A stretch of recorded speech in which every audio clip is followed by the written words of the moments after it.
모르겠어요 라고 하는 거는 우리가 해야 되는 연습들을 멈추게 하는데요. 내가 알고 있는데 이렇게 이야기를 하게 되는 거는 성장을 멈추게 합니다.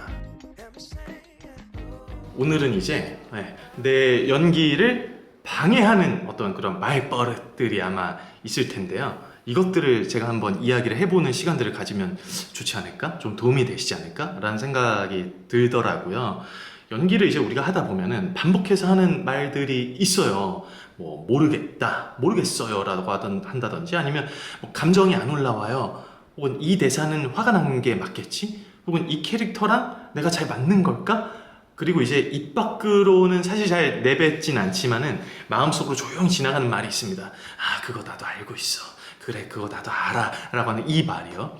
이제 이 말들을 잘 살펴보면은 정말로 내가 잘하고 싶은데 어디서부터 내가 뭐를 손을 대야 될지를 잘 모르겠다 라고 한다든지, 진짜처럼 나도 하고 싶죠. 진짜처럼 하고 싶은데 확신이 없고 틀리고 싶지 않단 말이에요. 그렇기 때문에 나오는 말일 때가 참 많습니다. 오늘은 그래서 우리가 자주 하는 이 말들 안에서 내 마음속에 어떤 마음들이 좀 숨어져 있을 수 있는지, 그리고 그 말에서 멈추지 않고 어떤 질문으로 내가 바꿔야 하는가에 대한 것까지도 한번 생각을 해보면 좋을 것 같습니다. 말은 생각의 출구예요. 우리가 이제 반복해서 그냥 쓰고 있는 말들이 있다라고 한다면 이것이 습관에만 멈추는 것이 아니라 내가 지금 어디를 보고 있는 건지, 뭐를 가장 먼저 찾고 있는지를 보여주는 단서가 될 수 있어요. 물론 말 하나로 사람을 단정 지을 수는 없지만, 하지만 이제 어떤 말을 내가 계속해서 자꾸 쓴다면 그 말은 내가 자주 하는 생각을 비추는 거울이 될 수는 있다는 거죠. 연기도 이제 마찬가지입니다.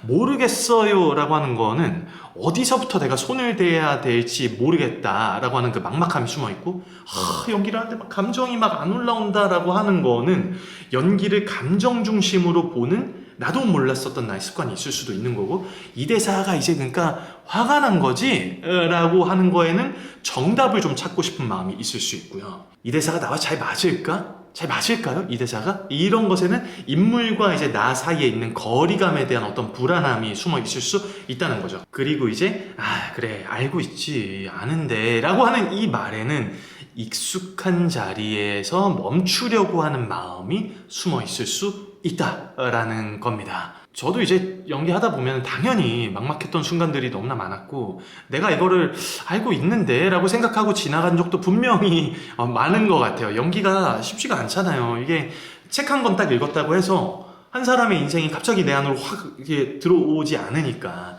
그러니까 오늘 제가 이 컨텐츠를 준비한 이유가, 지금 제가 앞서서 이야기했었던 이 말들을 이제 하지 말자, 이런 것들 막 바꾸자, 이런 게 아니라 핵심은 그 말에서 우리 멈추지 말아보자 라고 하는 거예요. 우리 연기를 막는 말 그 자체가 아니라 그 말 뒤에 더 좋은 질문으로 넘어가지 못하는 경우들이 많거든요. 자, 첫 번째, 모르겠어요, 혹은 이제 뭐 어떻게 해야 할지 모르겠어요. 이 말 정말 많은 분들이 지금 보시면서 공감하시겠지만 정말로 많이 할 수 있습니다. 얼마나 답답합니까? 대사를 읽어도 모르겠고요, 분석을 막 하려고 해도 모르겠고요. 그러면 한번 그냥 해보기라도 할까 하는 순간 더 모르겠죠. 벌거벗겨진 기분 막 들기도 하고. 이 말의 중요한 신호를 파악을 해봐야 되는데요, 모르겠어요 라고 하는 거는 내가 생각이 없다 라고 하는 뜻이 아니에요. 오히려 생각이 너무너무 많기 때문에 어디에서부터 내가 어떻게 손을 대야 될지 모르는 상태일 때 나오는 경우들이 많더라입니다. 잘하고 싶은데 눈앞에 놓인 게 너무 많기 때문에 머릿속에서 정리가 되지 않는 거죠. 우리의 막막함은 대부분 너무 큰 질문에서 올 때가 많아요. 예를 들면은 이거 이제 어떻게 연기하지? 라고 하는 이 질문은 너무 커요. 질문 자체가.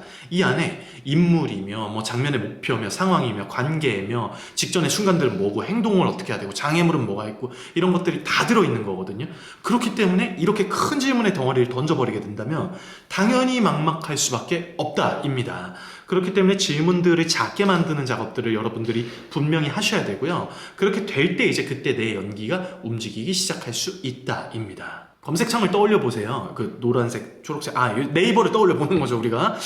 검색창에다가 연기자라는 법이라고 치면은 너무 많은 것들이 나오게 될 거예요. 저희 검색은 안 해봤는데 한번 해보면 또 재밌을 것 같기도 하네요. 네. 이렇게 막 나오기 시작을 하는데, 근데 이제 만약에 거기서 독백에서 인물의 행동을 설정하는 법, 이런 식으로 이제 구체적으로 내가 질문을 작게 가져가면 구체적인 답변을 얻을 수가 있다. 우리 머릿속도 똑같다라고 하는 겁니다. 모르겠다라고 하면은 이제 머릿속은 갈 곳을 잃어버리기 시작을 하죠. 많이들 경험해 보셔서 아마 알고 있으실 겁니다. 근데 이 인물이 상대에게 뭘 얻고 싶어 하는 거지? 라고 입력을 하면 머릿속은 이제 목표를 찾기 시작을 하죠. 이 사람이 이렇게 말할 수밖에 없었던 직전의 순간은 과연 어떤 거였을까? 라고 입력을 하면은 상황을 찾기 시작을 할 거예요. 검색어가 바뀌면 결과가 바뀌는 것처럼 질문이 바뀌면 연기가 달라질 수 있다라고 하는 겁니다. 그래서 이제 모르겠어요 라고 하는 질문을 우리가 이렇게 한번 바꿔보면 어떨까요? 내가 과연 뭘 모르고 있는지를 한번 나눠보자. 그냥 몰라 이러면은 안개 속을 떠도는 느낌이 들어버릴 수 있잖아요. 근데 무엇을 모르고 있는가를 나누기 시작하면 안개가 걷히기 시작할 거예요. 인물이 과연 내가 누구인지를 모르는 건지, 아니면 뭘 원하는 건지를 모르겠는 건지, 상대가 누구인지를 내가 모르는 건지, 왜 이 말을 내가 하는 걸까를 모르는 건지 아주 구체적으로 구분이 되기 시작을 할 겁니다. 그리고 이제 우리가 또 많이 하는 얘기 중에 이거를 내가 지금 어떻게 해야 될지를 모르겠다라고 하는 말에는 조금은 다른 결이 숨어져 있는데요. 여기에는 이제 나 틀리고 싶지 않아 라고 하는 그 마음이 조금은 들어있다고 볼 수가 있죠. 시험이니까 잘하고 싶고요. 그리고 이제 교수님들께서 원하는 선택을 내가 좀 했으면 좋겠고, 그래서 자꾸 어떻게 해야 되지? 라고 되묻게 되는 거예요. 이 마음도 너무나 이해가 된단 말이에요. 시험 앞에서는 누구나 정답을 찾고 싶기 때문에. 근데 이 질문이 계속해서 반복적으로 일어나게 되면 우리 배우들에게 굉장히 중요한 부분이 약해질 수밖에 없는데, 그게 바로 배우의 선택입니다. 우리는 대본을 통해서요, 정답을 딱 맞추는 일을 하는 게 아니라 인물이 충분히 할 수 있는 근거 있는 선택을 하는 일을 해야 해요. 인물이 누구고, 뭘 원하고, 어떤 상황이고, 왜 지금 이런 말을 할 수밖에 없는지, 이런 근거들이 분명히 우리에게 필요하단 말이죠. 그리고 나서 이제 그 근거 위에서 최종적으로 선택을 하는 사람들은 바로 배우들입니다. 여러분이라는 얘기예요. 교수님이 보고 싶은 것들도요, 저도 이제 앞에서 많이 보지 않습니까? 그래서 정답을 너 과연 맞췄어? 이게 절대 아니에요. 그렇게 생각을 해본 적이 없어요. 이 사람이 이 인물을 어떻게 이해했고 어떠한 근거로 이렇게 선택을 했는가, 이게 굉장히 사람들 딱 봤을 때 인터레스팅한 효과를 줄 수가 있는 거죠. 흥미를 딱 끌게 한다는 거예요. 그래서 어떻게 해야 할지 모르겠어요는 이렇게 바꿔볼 수가 있죠. 내가 선택할 수 있는 행동들을 한번 찾아보자 라는 걸로요. 이제 이렇게 되게 되는 순간 이제 우리 연기하는 사람들은 굉장히 수동적인 사람에서 능동적인 사람으로 변하기 시작을 합니다. 답을 기다리고 있는 게 아니라 선택지를 만들었기 때문에 그래요. 상대를 설득해야 하는 장면이라면요, 설득할 수 있는 방법은 하나가 아니죠. 논리를 가지고 선택을 할 수도 있고요, 추억을 꺼내가지고 흔들면서 선택을 할 수도 있을 거고, 죄책감을 꽉 심어줄 수도 있을 거고요. 또 뭐가 있을까요? 농담을 하면서 무장해제를 시켜볼 수도 있을 거예요. 조용히 그냥 내 진심을 딱 꺼내면서 설득을 할 수도 있겠죠. 설득하는 행동에는 이만큼 많은 방법들이 숨어 있을 겁니다. 이 모든 것들이 행동의 후보예요. 중요한 거는 뭐가 맞아? 라고 하는 게 아니라 이 인물이라면 이 상황에서 이 상대에게 이렇게 어떤 방법을 내가 먼저 써볼까 라고 하는 거예요. 그리고 그게 통하지 않으면 이거를 어떤 행동으로 또 내가 바꿔볼 수 있을까, 이게 전술이 변하게 되고 비트를 나눴다라고 이야기를 할 수가 있죠. 그리고 그게 장면의 리듬이 됩니다. 두 번째는 감정이 안 올라와요. 감정에 집중이 안 돼요. 이 말도요, 맞아요. 너무너무 괴롭죠. 그리고 우리가 너무 많이 하는 말이기도 하고, 저도 많이 듣는 말이기도 하고요. 그리고 저는 이 말을 하는 마음을, 저도 당연히 연기를 하기 때문에 이거 너무 이해를 합니다. 우리 대부분은요, 연기를 이제 처음 시작하면은 너무 그럴 수 있는데, 감정을 가장 중요하게 생각을 하기 때문에 너무나 공감이 될 수밖에 없죠. 슬픈 장면이면 슬퍼야 될 것 같고, 뭐가 화가 나는 장면이면 화가 나야 될 것 같고, 그래서 감정이 올라오지 않으면 곧바로 내가 지금 연기가 잘 안 되는 것 같아, 이렇게 생각을 할 수가 있다는 거예요. 자, 이제 연기를 조금 해보신 분들은 아시겠지만 이건 너무나 우리의 당연한 일들인 겁니다. 그래서 먼저 인정을 해야 되는 것들이 있어요. 이 말은 절대로 나쁜 마음에서 일어나는 말일 수가 없죠. 오히려 좋은 마음이에요. 내가 가짜로 하고 싶지가 않은 거잖아요. 진짜로 느끼고 싶고 보는 사람이 믿게 만들고 싶으니까요. 이 마음은 우리들에게 정말로 소중합니다. 문제는 이제, 문제라고 해서 죄송합니다. 표현상. 문제는 그 마음의 방향이 굉장히 중요하죠. 감정을 느끼고 싶은 거는 좋아요. 그거는 좋은데 이제 감정을 직접 붙잡으려고 하면 오히려 멀어진단 말이에요. 슬퍼야지 하게 되면은 그럴수록 슬픔이 더 안 오게 돼요. 왜 화가 안 나지? 라고 자기 안을 계속해서 확인을 하게 될수록 앞에 있는 상대방을 놓치게 된단 말이에요. 연기라고 할 때 우리의 대사가 상대방을 향하는 경우들이 독백에선 대부분일 텐데 내가 가지고 있는 감정을 확인하려고 하게 되는 순간에 내가 자꾸 내 안으로 들어가게 되기 때문에 사람은 원래 감정을 직접 명령한다고 해서 그 감정이 생길 리가 만무합니다. 지금부터 내가 막 행복해져야지 라고 한다고 해서 행복해지지 않는다는 거예요. 감정은 보통 어떤 상황을 만났고 어떤 관계 안에서 무언가를 얻거나 잃을 때 반응으로 생기기 시작을 하게 되는 거죠. 연기도 똑같아요. 감정은 혼자서 만들어내는 게 아니라 목표를 가지고 상대에게 행동을 하다가 장애물에 부딪히게 될 때 생기는 경우들이 많아요. 내가 앞에 있는 상대방을 붙잡으려고 하니까 절박해지고 설득하려고 하다 보니까 초조해지고 들키지 않으려고 하다 보니까 불안해진다는 거죠. 감정은 따로 떠 있는 게 아니라 행동의 흐름 속에서 따라 나오기 시작을 합니다. 저 김치찌개로 비유 많이 하는데요. 김치찌개로 비유를 해보자면 맛있는 김치찌개를 내가 만들고 싶어요. 그렇다고 내가 냄비 앞에서 맛있어져라 이런다고 해서 절대로 맛있어질 리가 없죠. 고기를 볶고요. 김치를 넣고 육수를 붓고 끓이는 시간을 거쳐야지 맛있는 맛이 나기 시작을 합니다. 연기도 똑같아요. 슬퍼져라 이런 게 아니라 슬픔이 생길 수밖에 없는 행동의 조건을 만들어야 됩니다. 이 사람이 왜 이 상대를 놓치면 안 되는지, 왜 이 말이 마지막 기회처럼 느껴지는지를 세워놔야 슬픔이라고 하는 것들이 자연 발생적으로 따라온다는 거예요. 그렇기 때문에 감정이 올라오지 않아요 라고 하는 거는 이렇게 번역을 해볼 수가 있죠. 나는 지금 상대에게 뭘 하려고 하는 걸까? 자, 근데 여러분이 오해하시면 안 됩니다. 감정 없는 연기를 하자 뭐 이런 게 절대 아니에요. 감정은 중요하죠. 다만 감정은 직접 쥐려고 하면 손에서 빠져나가는 모래와도 같다. 굉장히 시적이지 않습니까? 제가 F여서 그렇습니다. 대신 이제 상대에게 뭘 하려고 하는가, 무엇을 얻고 싶은 건가, 무엇을 잃을까 두려운지를 굉장히 구체적으로 설정을 하고 잡아놓으면은 감정은 그 행동의 결과로 따라오게 되어 있다. 우리가 만들어야 되는 거는 이제 감정이라고 하는 게 아니라 감정이 생길 수밖에 없는 조건인 거죠. 그러니까 감정이 올라오지 않는다라고 할 때 막 스스로를 혼내고 뭐 그렇게 하지 마세요. 나는 왜 이렇게 감정이 없지? 이렇게 가시면 안 된다는 거예요. 대신에 물어보셔야 돼요. 내 목표가 분명한가? 상대방이 구체적으로 설정이 되어 있는가? 장애물이 충분히 큰 게 맞고 나는 지금 상대에게 뭘 하려고 하는 거지? 이런 질문들이 감정이 들어갈 문을 열어줍니다. 세 번째, 이 대사는 화난 거죠? 이거는 슬픈 거죠? 이 말도 자주 나와요. 자주 나옵니다. 여러분들 경험해 보셔서 아시죠? 네. 그리고 이 말은 이제 앞서서 이야기했었던 감정에 대한 조금 더 구체적인 이야기가 될 수도 있을 것 같아요. 대사를 딱 읽으면요, 감정이나 태도가 먼저 보이니까 당연히 그렇게 물어볼 수도 있고 질문을 스스로 하게 될 수도 있습니다. 근데 조심해야 될 게 있어요. 감정에 이름을 붙이는 거는 뭐 물론 도움이 될 수는 있어요. 근데 그 이름이 연기의 결론이 되면 위험할 수 있습니다. 화났다라고 하는 건 너무 넓어요. 같은 화도 사람마다 전혀 다르게 나타나죠. 어떤 사람은 소리를 꽥 하고 지를 수도 있고, 어떤 사람은 오히려 조용해질 수도 있고, 어떤 사람은 막 웃을 수도 있고요. 사람마다 다 달라요. 겉으로는 다 다른 상태이지만은 속으로는 다 화가 난 상태일 수가 있죠. 그러니까 중요한 질문을 하려면은 화났나요? 이 인물이 지금 화가 난 건가? 이게 아니라 이 인물은 이 감정을 가지고 상대에게 뭘 하려고 하는가예요. 행동인 거죠. 이 차이가 정말 큽니다. 화났다라고만 생각을 하게 되면 우리가 연기를 하게 될 때 화난 얼굴을 막 찾게 되고 목소리를 키우거나 막 눈을 부릅뜨려고 한다.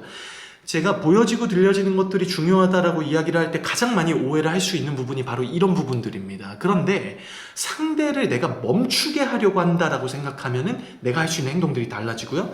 상대방이 죄책감을 뭔가 느끼게 하려고 한다라고 생각하면 또 달라질 수도 있고요. 거짓말을 내가 폭로하려고 한다라고 하면은 또 달라지는 거죠. 분노라는 거를 대사를 통해서 내가 느꼈는데 그 분노를 가지고 상대방에게 무엇을 할지를 모르면 장면이라고 하는 거는 움직이기가 어렵습니다. 너 진짜 너무하는 거 아니야? 라고 하는 대사를 화난 대사로만 보면 표현이 하나로 굳어버릴 수밖에 없죠. 근데 행동으로 보면은 선택지가 많아질 수 있어요.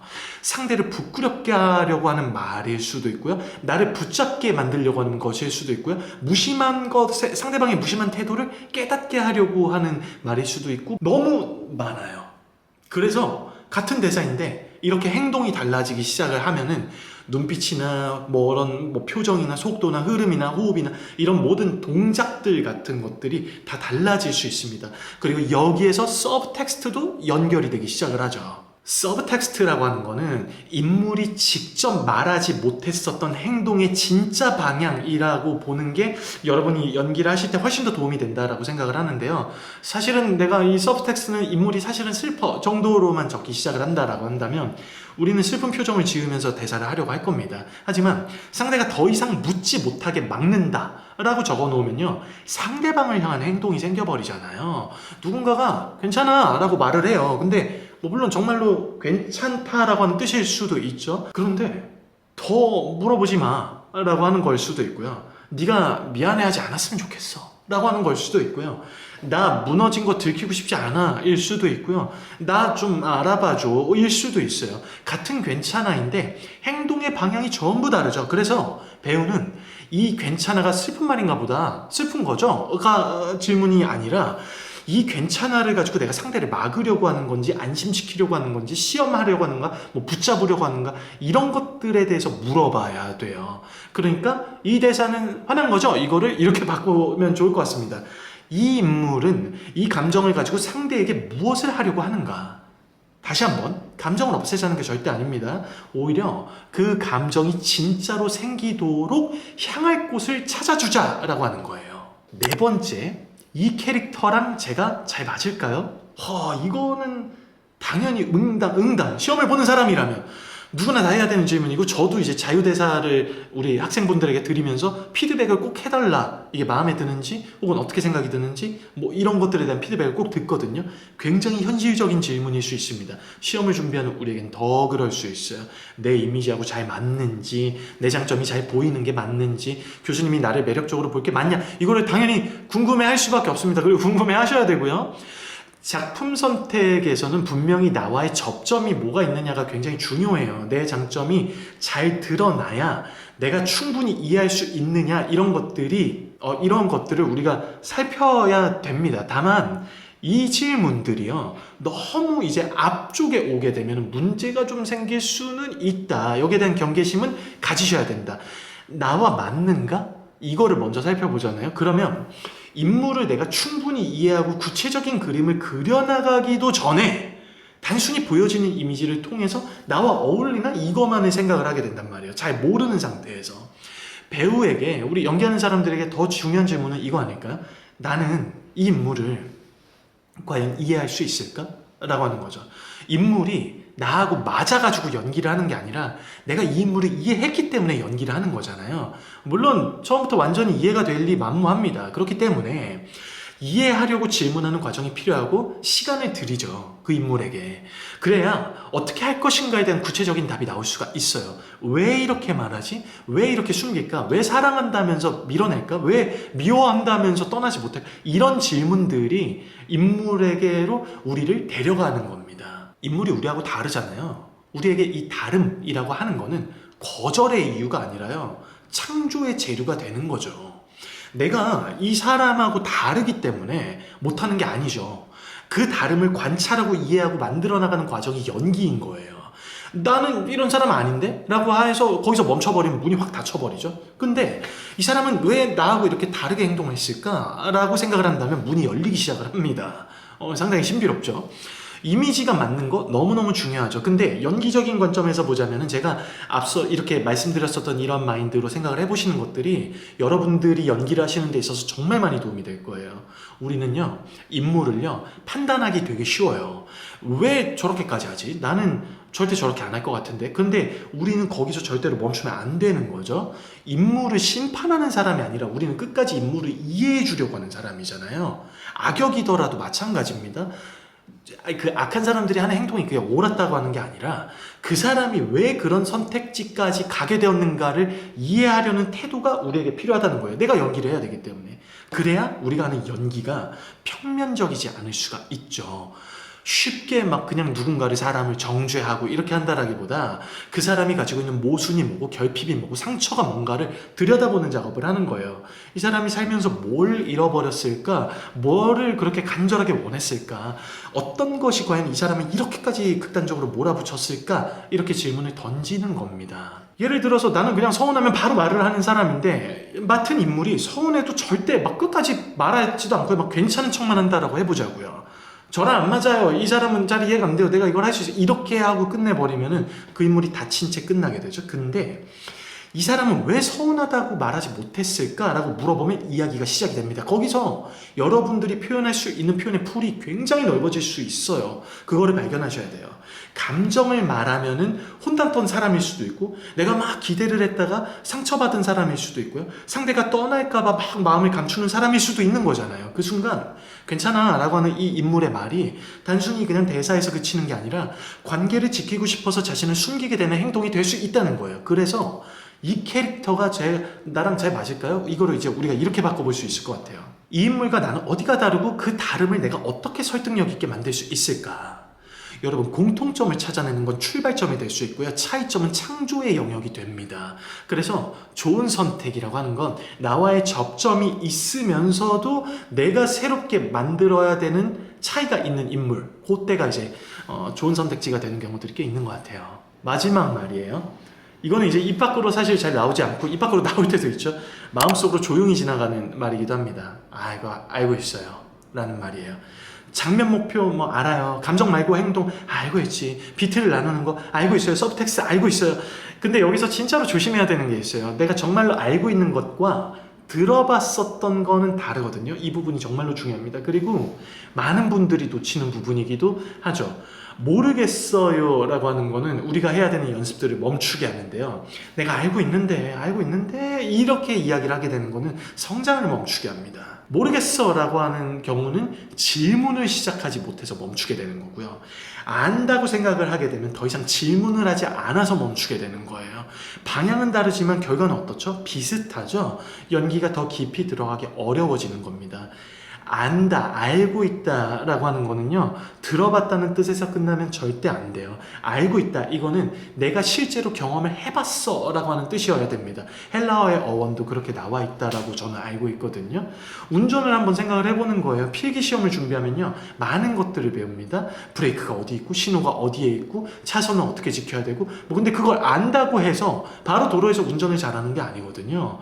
실제로 도로에 나가면은 앞차랑 뒷차 막 간격도 봐야 되고 끼어드는 것도 봐야 되고 갑자기 막 사람들 튀어나올 수도 있고 이거 다 봐야 돼요. 그때야 비로소 내가 운전에 대해서 해보니까 이런 거 같아. 아, 나 운전하는 거 어려운 거 알고 있어 라고 하는 게 경험으로 바뀌기 시작을 합니다. 대본 속에 있는 정보 하나가 내 눈빛이나 호흡이나 뭐 거리나 말의 속도나 이런 실제적으로 변화를 만들 때 그때 알고 있다라고 하는 것들이 경험이 되기 시작을 하는 거예요. 대본에요, 이 인물은 지금 돈이 없어 라고 하는 정보가 있다라고 해볼게요. 근데 이거를 그냥 좀 가난한 인물이구나 하고 넘어가면은 죽은 정보가 돼버립니다. 근데 이게 정말로 연기에 들어가면 상대가 밥값을 내겠다고 했을 때 내 눈빛이 달라질 수 있고요. 누가 돈 이야기를 꺼내게 된다면 내 몸이 긴장하는 것들이 있을 수 있고요. 아무렇지 않은 척 내가 웃을 수는 있지만, 웃고는 있지만 손은 막 주머니를 향해서 막 이렇게 갈 수도 있죠. 어떤 대사는 내 자존심을 지키는 말이 될 수 있고 어떤 침묵은 들키지 않으려고 하는 행동이 될 수도 있다는 거예요. 그때 정보는 지식이 아니라 연기 안에서 살아있는 조건이 되는 겁니다. 그래서 중요한 질문은 내가 알고 있나가 아니라 내가 실제로 하고 있는 게 맞나예요. 장면 목표 알아요가 아니라 지금 내 목표가 이러이러한 건데 내 목표가 지금 상대방을 향해 있나? 나 그 행동이라고 하는 거 알아요. 그게 아니라 내가 지금 실제로 상대에게 행동을 어떻게 하고 있지? 이런 것들을 질문하는 거죠. 이렇게 진행이 돼야 됩니다. 여러분 이거 꼭 생각해 보셔야 돼요. 실제로 놓치시는 분들이 굉장히 많기 때문에. 우리가 정말로 조심해야 되는 거는 모르는 상태가 아닐 수도 있어요. 모르면 물어볼 수 있고요. 나눠볼 수도 있고요. 다시 시작을 해볼 수도 있죠. 근데 안다라고 생각을 하게 되는 순간 질문이 멈춰버려요. 질문이 멈추면 관찰이 멈추겠죠? 그리고 관찰이 멈추면 연기도 멈추겠죠? 좋은 배우는요, 같은 개념을 계속해서 반복해서 다시 만납니다. 장면 목표를 한 번 배웠다고 해서 내가 끝내는 게 아니라 오늘의 대본에서 다시 찾아보고 행동도 마찬가지고요. 상대에게 다시 행동을 막 하는 거죠. 그렇게 반복을 통해서 자신의 경험의 풀을 점차 넓혀나가는 거예요. 이게 진짜 아는 것입니다. 오늘 제가 말씀드린 것들을 잘 기억을 해주세요. 연기를 하다 보면 누구나 모를 수 있죠. 감정이 안 올라올 수 있고 막막할 수 있고 인물과 거리감이 느껴지고 그게 절대로 부끄러운 게 아닙니다. 배우는 모든 거를 완벽하게 하려고 하는 사람이 아니라 흔들리고 있는 자기 자신을 가지고도 인물과 장면을 향해서 계속해서 다시 돌아오고 분석하고 이런 사람이잖아요. 이런 일을 반드시 해야 되잖아요. 그러니까 이런 말들이 올라올 때 여러분 스스로 절대 혼내지 마세요. 대신에 이렇게 이야기하는 거예요. 좋아, 내가 지금 모르는구나. 그럼 뭘 모르는지 한번 나눠보자. 오케이, 내가 감정이 지금 안 올라오는구나. 그럼 지금 상대에게 내가 뭘 하려고 하는 건지를 다시 생각하자. 좋아, 내가 이걸 안다고 생각을 했구나. 그럼 실제로 그걸 하고 있는지 확인하자. 모니터링 하시고요. 이렇게 바뀌면 말은 더 이상 연기를 막는 벽이 아니라 연기로 들어가는 문이 되겠죠. 여러분들이 계속해서 했었던 그 말들도요. 진짜 의미를 그렇게 바꾸신다면 내 연기를 막는 거는요, 여러분들이 그리고 저도 그렇고요, 우리가 평소에 했었던 말버릇 그 자체가 아니라 그 말에서 멈췄기 때문에 그런 거예요. 내 연기를 여는 것도 거창한 비법이 아니라 내가 자주 했었던 말을 더 좋은 질문으로 바꾸는 거, 그 작은 전환에서 우리의 연기가 다시 움직이지 않겠습니까? 여기까지 들어주셔서 감사합니다. 최대한 일찍 끝내보려고 했습니다. 죄송합니다. 자, 그럼 꼭 해보시고 건강하십시오. 네, 여러분들이 정말 즐겁게 연기하셨으면 좋겠습니다. 그럼 축하합니다. 합격입니다.